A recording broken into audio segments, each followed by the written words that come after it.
Mutton keema ఇచ్చారు ఈరోజు కొయిటీ వాళ్ళ స్టైలు. ఒక పట్టు పట్టేద్దాం దీన్ని.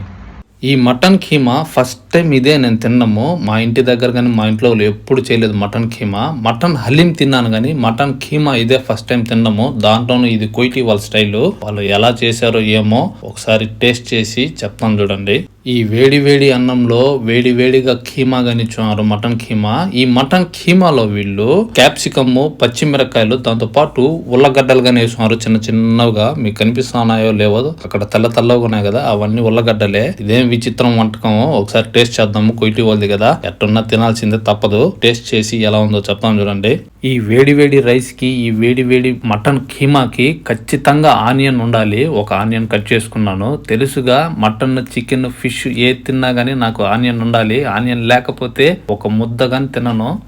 టేస్ట్ అయితే బ్రహ్మాండం అని చెప్పలేను కానీ పర్లేదు, తినొచ్చు. ఇది కొయిటీ వాళ్ళ స్టైల్ కదా, వీళ్ళు ఎక్కువ మసాలా కానీ స్పైసీ కానీ ఎక్కువ వేయరు, నార్మల్గా వేసి చేస్తారు. అందువల్ల నాకు అంత టేస్ట్ అనిపించలేదు. పర్లేదు, బాగానే ఉంది, తినొచ్చు.